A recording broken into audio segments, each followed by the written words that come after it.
Hi everybody, welcome to Song Tripping. This is Jim. I thought it was time for another listening log. Saturday, May 25th. Do some show and tell today. Here's what I've been listening to and some new acquisitions. Stuff that's been coming in the last week to week and a half or so. Been having a lot more time to listen to records. And I've definitely got the shopping bug a little bit. I needed some shopping therapy in the last week or so, and I found some cool stuff. So I want to talk about that a bit with you. Let's start with Lena Horne.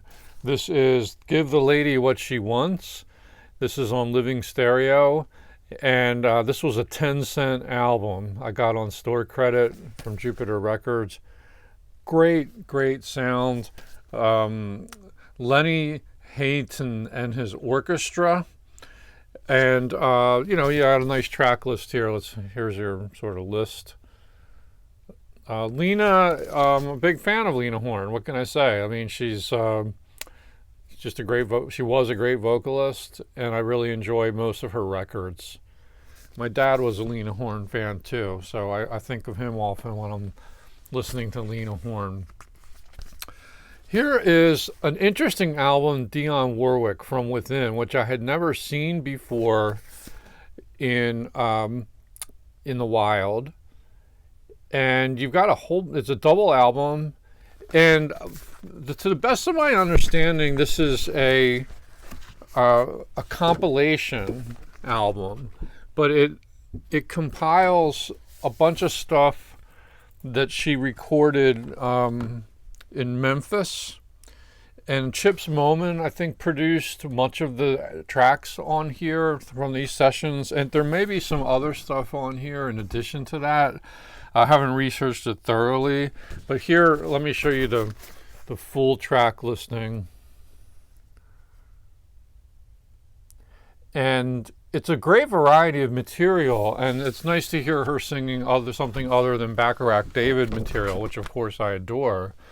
But she shows another side on this album, very sort of soulful, expressive, really can do that very well. Not as light, but more kind of soulful and deep. And, it's cool to hear her do things, like People Get Ready and Summertime and You'll Never Walk Alone. There are at least, actually, Bacharach and David produced some of this too, I think. So it's a variety of stuff. Unchained Melody, MacArthur Park, We Can Work It Out. You've Lost That Loving Feeling, and Games People Play. Just interesting mix of songs. I recommend it if you can find it. I'm not sure if it's available on CD or not, or on streaming, but this is what the album looks like. Thumbs up on it. I'm glad I have it. Now let's get to some. Well, I guess I'm going to be all over the place a little bit here. So anyway, one of my shopping runs, I went to a local record store and I found this on sale. It's a former Record Store Day release, Pink Floyd, A Saucerful of Secrets, their second studio album. And this is Mono, the Mono from the original Mono mix. There's their hype sticker. And this features, here's your track list: Let There Be More Light, Remember the Day, Set the Controls for the Heart of the Sun, Corporal Clegg, A Saucerful of Secrets, Sea Salt, and Jugland Blues. The only Syd Barrett contribution here, he was already starting to recede into the background by the second album. Wow, can I just say something about how awesome this album sounds? Like, this is a great cut. Wow, it's just very deep, immersive, great sound presentation. Just totally got lost inside the music. The mono mix sounds fantastic. This is not an album I'm super familiar with. I think all I have in the collection is like a CDR copy I burnt along the way. I don't even have the official CD release of it. But I love the early Pink Floyd. You know, I didn't start there with Pink Floyd. I think like most people, I started with Dark Side of the Moon, Wish You Were Here, Animals, and I just kind of work my way backwards from there. But the early albums, the late '60s albums, like they're just there's something really like moody and immersive and trippy about their sort of psychedelic style, and I've never heard it better presented than on this. So yeah, really, really happy to find that, and I got it at a pretty good price. It was marked down. Now, I got so excited about that I went to back to Jupiter Records in Delaware, and using my store credit, I got this Pink Floyd album, The Piper at the Gates of Dawn, and this is also the mono mix, and it's also sounds amazing. Really, really happy to get this on store credit. And here's your track list. Now this one is very heavily influenced by Syd Barrett. He was basically like the front man. And yeah, again, amazing presentation. Dead quiet vinyl. The mono mix sounds great. Very full. And it just, the best version I've ever heard of this album so far. Just absolutely loved it. Knew this would run you $27.99 at that store, and I was happy to pick it up on store credit. So the Pink Floyd, they seem to do the vinyl releases the right way. Now, at the same time on store credit that I got Piper at the Gates of Dawn, I got Hard Day's Night new. This is 2012 reissue. Based on the 2009 remasters that came out. It's a digital source, and I talk about this in an entirely separate video. I have a whole thing about this album, and I compare it to other versions of the album. This, by comparison, I think this is why maybe we were a little underwhelmed when we first listened to it. It didn't have like the sparkle or the depth or the just great sound of the Pink Floyd pressings. It is quiet, it's good, and it improved a lot on the second listen. I had to kind of whet my appetite with it, and I don't regret getting it. Got this with store credits, but the Pink Floyd ones are really special. Like, whereas this is just a little bit meh. It is what it is. There's probably better vinyl versions of this UK release, probably if you go back to the original UK pressings, but that's probably going to run you a lot of money. But that is adequate. I'm happy to add it to the collection. The Beatles, Hard Day's Night. All right, now for a long time I've been wanting to get back to this. Who Are You? Because I got a cheap used copy on CD a couple months back, and I was very underwhelmed by it, and it just didn't do much for me. And I thought, well, I know I have this vinyl copy sitting around. This is an old beat up 99-cent version, and it just took me a long time to get around to listening to it and doing a little comparison between the CD and the vinyl. Well, first of all, can we just be honest? This is not that great of an album. Keith Moon sounds great, and sadly it was his last studio record with The Who. He passed away. But your track list, once you get past Who Are You, it gets pretty thin. Maybe Sister Disco is okay, but I don't know. Nothing really. It's not the best. It's not their strongest effort. But anyway, I do like the cover, and the irony of Keith Moon sitting on a chair that says "not to be taken away." That's kind of creepy. But the pressing. Okay, first of all, I don't know if you can see this, but you see that water damage on there? That's a bad sign. That's a crinkly label.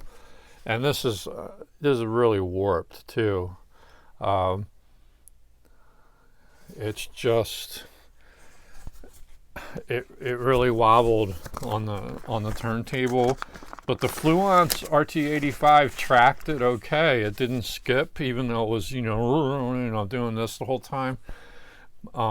Side one seemed to be worse than side two, but it never jumped out of the groove.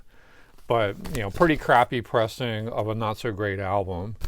All that being said, I still think this is better than the CD version. The old, maybe it's been remastered, but this is like an original CD release and a reissue. And yeah, I don't know what to do about that. Maybe it sounds better on Tidal or something, but it's not much of a go-to Who album for me. I'll give this slight nod to the vinyl though. Here's another Lena Horne at the Waldorf Astoria with Nat Brandwin's orchestra on living stereo. This was a 10-cent album and pretty much just as enjoyable as the other Lena Horne I showed you.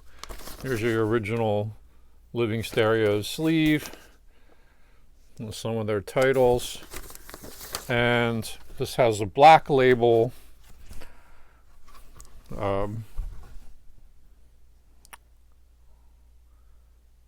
Looks like that. It's these old living stereos usually really take me back and evoke a different time and place. So this took me right back to the Waldorf Astoria, a hotel I've never been to. I just remember the Guy Lombardo New Year's Eve celebrations that they always had on TV from the Waldorf Astoria. But this, it's a live album. It has the hand clapping and everything. And the one thing we were laughing about as we were listening to it is in between most of the songs, like the orchestra has these little interludes that remind you of the Doc Severinsen band and the Johnny Carson show, like dun dun dun dun dun dun dun dun dun dun, and they just kind of like have these little like 5 to 10 second bridges. That made us chuckle. It's fun. Lots of good stuff on here. I probably think the other Lena Horne is more of a preferred listen to me, but this is nothing wrong with this, and it sounds great. It's a good pressing. 10 cents store credit. Can't argue with that. We did some comparing. This is an oldie that's in our collection, the United Artists, the Beatles' Hard Day's Night, because when we got that new Beatles pressing, I was curious to compare a little bit to see how this one fared against the newer one. And this sounds very vibrant and lovely, and sort of the sparkle is there, and you can hear differences between them. But glad we have this oldie there. Maybe I should move to, I'll just keep doing with the vinyl and then we'll move to CDs after this. This is a box set that I found on the front porch at Jupiter Records, where you can just pick up free albums. These are like the records that are on their way to the graveyard. And sometimes you can find some gems. How about this? Bruno Walter Beethoven, the 9 symphonies with the Columbia Symphony Orchestra. This was the round of symphonies he recorded at the end of his life. And I have the big Bruno Walter box set on CD with like everything on it. But hey, this was free. And I thought, why not just do some comparisons, listen to some of the vinyl. I haven't listened to anything off of this yet. I did notice that this 7-record box set, one of the records is missing. So you don't really get the complete 9 symphonies. But it'll still be fun to listen to. I probably won't hang on to this. I'll give it back. And then let's see what else we've got. I will get to some very recent pickups. I was at the Rock Shop in King of Prussia yesterday. We had to take our Mac Mini in for some service, and we had a lot of time to kill. So I found these 3 albums for buy 2 get 1 free. So they have a lot of crates in the back of the store not crates, like rows where you can do some digging, and you can find some stuff. A lot of stuff's really beat up, so you have to check everything. But the records tend to cost $4, $5, $6. Some of them up to 10, and you can find some things. So after some sifting, I found this George Harrison solo album from 1979, just titled George Harrison. Didn't have this one. We have most of George's work on solo, but not this one. So I'm glad to add this one. And it's a nice listen. Here's your track list. Standout tracks for me, Not Guilty is of interest here because that was a George song that was originally attempted with the Beatles, I think during the White Album sessions. So here he finished that off and released it solo. Blow Away was a single off this album. I liked Here Comes the Moon, which is sort of meant to be a companion piece to Here Comes the Sun. I mean, Here Comes the Sun is, obviously the classic song, but it's interesting to hear him do a song about the moon, and it's gentle and fun. It's nice. It's kind of, this was an album he made at a nice period in his life. His child Donnie had just been born. He had just got married to Olivia. He was sort of following the Formula One circuit. He was really into that, and one of the songs here is kind of dedicated to race car drivers, and he seemed to be enjoying his life in the late 70s, and it comes across in the music. So it's nice. This I thought was an interesting, because I'd never really seen this before. Love, False Start. And I don't have a date for this. I want to say it was maybe 70, 71, something like that. So Love is now well past their, classic period, but they're still trying to make things happen. I think it's a relatively new lineup. And I haven't listened to it yet, but I was pretty excited to find this for $6, what appears to be a pretty clean copy. Here's your label. And we'll see how it sounds. I did notice that the first track features Jimi Hendrix on it. So that is going to be fun to listen to. He also co-arranged it with Arthur Lee. So Love, False Start. Let me know what you think of this one. I'm brand new to it. I have never even streamed it. And then this was an album I already have, but sometimes I'm looking to upgrade. Jethro Tull, their classic Aqualung. And I got this mainly for the front cover. Now you can see some ring wear along the back, but this front cover is nice and shiny. It's clean. The spine looks pretty nice. And gatefold cover, which also you can see that shine. This is probably, I have to look on the shelves here. This is probably, jacket-wise, the nicest looking Aqualung I have. And let's take a look at the album. The album itself looks pretty clean too. This is a visual inspection. Doesn't look bad at all. So I'll do some comparing, and maybe this is an upgrade in terms of the vinyl quality too. We will find out. The funny thing was, when we went back to the Apple store after going to the Rock Shop in King of Prussia, and we were still sitting in their little lounge area, and we were waiting, and here a young woman came up, one of the workers. They have a lot of workers in the Apple store, and I was going through the vinyl, and I was actually adding it to Discogs, my Discogs database on the phone. and she started talking to us about the records, and she was interested in vinyl, and I was like, oh yeah, have you ever heard of Jethro Tull? And I don't think she had, but maybe I planted a seed there, and we can get a new Jethro Tull fan, a new generation. But we had a fun chat with her. She was very, very pleasant. Okay, let's move on to, I have one more vinyl record to show you, but it relates to a CD.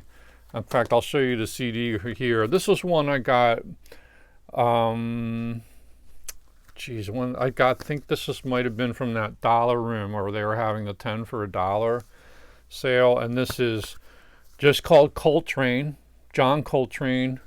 And this came out, I think it was recorded in 1962, I think. And this was the first release on Impulse with the classic John Coltrane quartet, with McCoy Tyner on piano and Elvin Jones on drums and Jimmy Garrison on bass.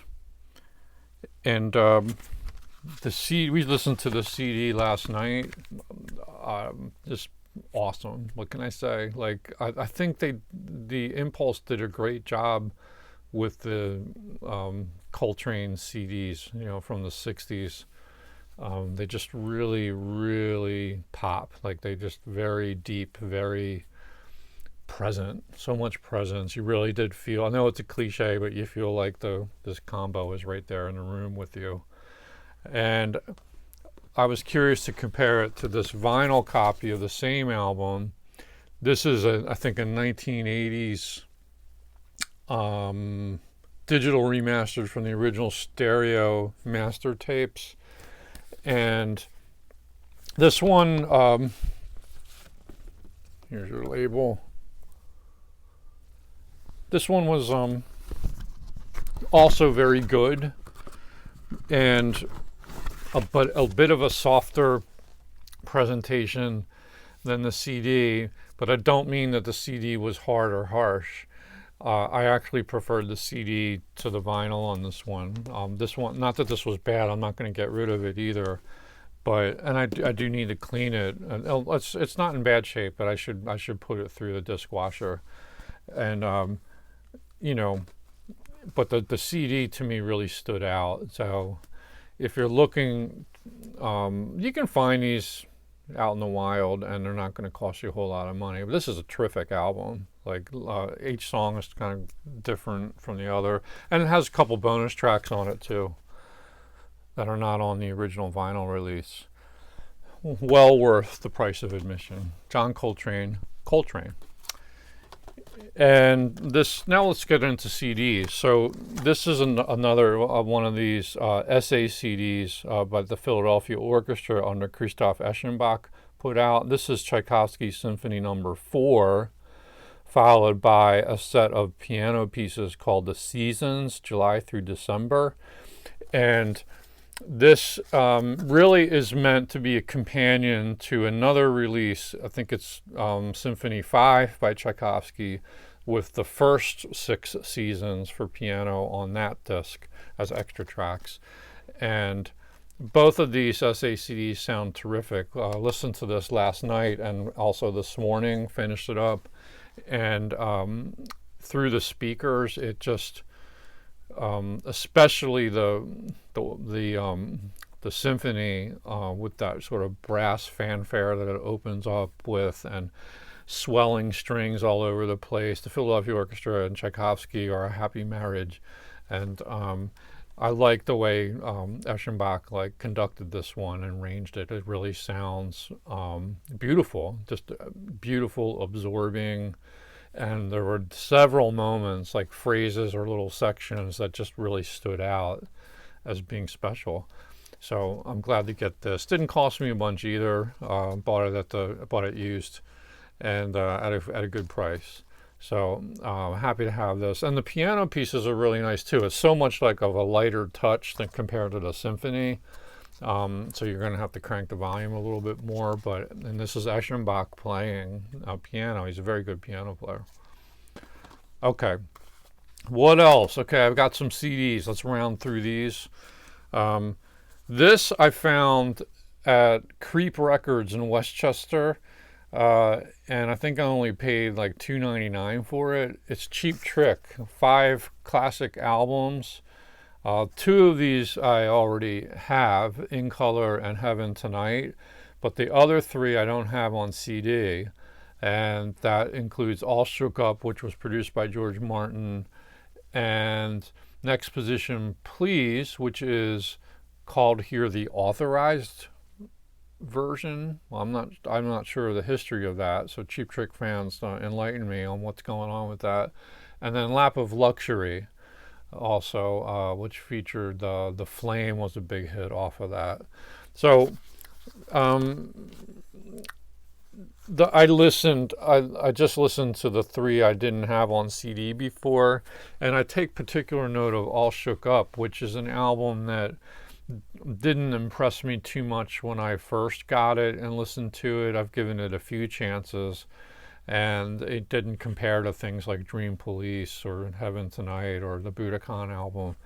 But I will say, listening to it on CD, it's growing on me.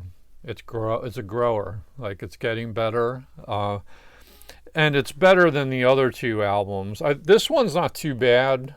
Next Position Please. This one is not. It's getting very digitally 80s power ballads, and it's kind of like smushy kind of production. But what I did find, I was doing a lot of grading. I teach online, and I was doing a lot of grading this week. And these albums were very good to grade to. I'm not sure why, but you can I think because lyrically they're not so complex, and you don't have to pay a whole lot of attention to the words. You just kind of immerse yourself in the sound. But I thought this was a great find. One little side note, let me see if it's in here. Yeah, stuck inside this pack. By the way, these are like mini album sleeves, which I do like quite a bit. These mini LP sleeves, so they replicate the artwork. Okay, but stuck inside this pack was the second CD of a ZZ Top compilation. So I looked this up, and I haven't listened to this one yet, but hey, just a little extra. It was fun to find it. Okay, moving right along. Well, here is the 1987 Hard Day's Night, which I listened to for comparison purposes when we were shooting out with the vinyl that I had just got. So that was a fun listen. I finally got around to listening to this one that I got for 10 cents on store credit. Louis Armstrong and Duke Ellington, the complete sessions. This one really sounded great. Like, very, very happy to have this. It's like a meeting of giants, and they complement each other really nicely. You can tell they're listening to one another and they're having fun. Also got around to listening to this Best of Bee Gees, which focuses on their 60s hits. Very, very enjoyable. The Bee Gees, their sound completely changed by the time they got to things like Saturday Night Fever. In the early days, they were more of a Beatle pop style. And let's just take a look at the track list. Lots of great hits on here. And it sounded good on CD, so happy to get that. We listened to some more jazz. This was maybe... I can't remember where I got this. Oh, this was from Creep Records. So if you look at the sticker, it's one of the old Mad Platter albums. The Mad Platter was a long-running record store in Westchester, and they decided to call it quits about, I don't know, 7 years ago or more. And I think they sold off their remaining stock to Creep Records.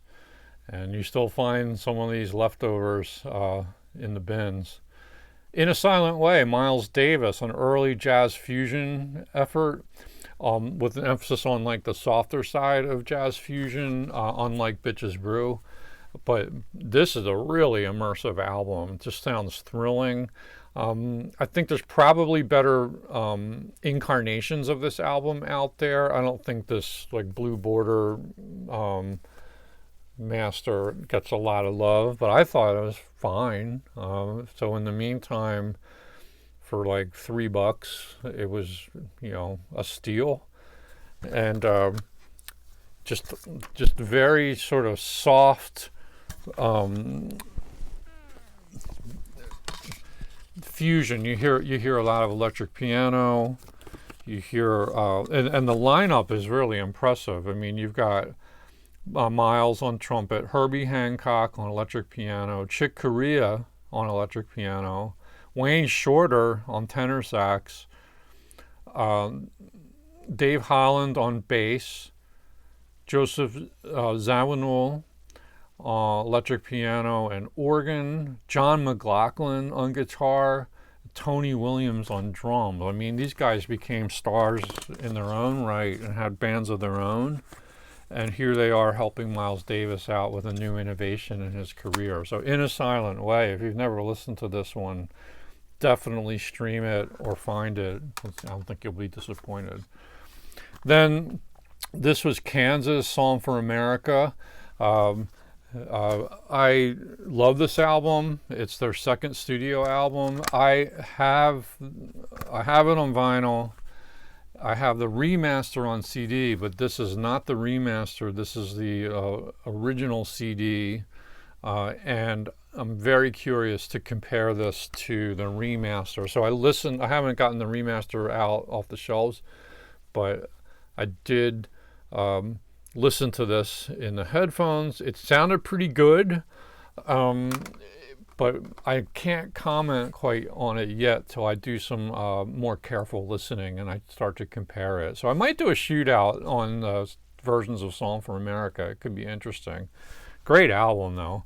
It has one of my all-time favorite prog rock songs by anybody, and that would be Song for America. And then, last but not least, Jackson Browne, Running on Empty. Now this, he's been re-releasing or reissuing albums on his, I think it might be his label, and this is like, I think this might be a remaster. So I have another version of this. Again, I haven't compared it yet, but I was in a shopping mood and I bought this one new. It's like this was in the shrink. And I thought, you know, I want to give these a try. I'd also like to get Late for the Sky. I'm interested in the vinyl version of that, but if I found it on CD, because I think the CD, I have a couple versions of that on CD already, and I think the most recent might be actually the same mastering. There was a little bit of a change in just label names here, so I'm a bit confused about what's what. You can get his early albums, his earlier albums, at least a couple of them, also on these recent releases. These have come out within the last 5 years or so. So I thought, let me take a chance, try the CD. I was in the mood for some Jackson Browne. This is one of my favorite live albums by anybody. Very creative, how he's doing like new material, but they're live. And different kinds of live settings. So there's in front of big arenas. Some of them are recorded in hotel rooms. Some on the tour bus, and it's just and it's got a concept to it. It's about life on the road, and just really vintage Jackson Browne. This was the first Jackson Browne that I think bought, and have been attached to it ever since. The CD sounds phenomenal. Like it really did justice to the spirit of that album. All right, that's a lot. That's a lot of listening, some new stuff, and hope you enjoyed that. If you curious to hear what you've been listening to, and also if you have any reactions or comments or corrections you want to make to things I've talked about here, I'd love to hear your comments. If you're new to the channel, hope you can become a subscriber. Thanks so much for watching.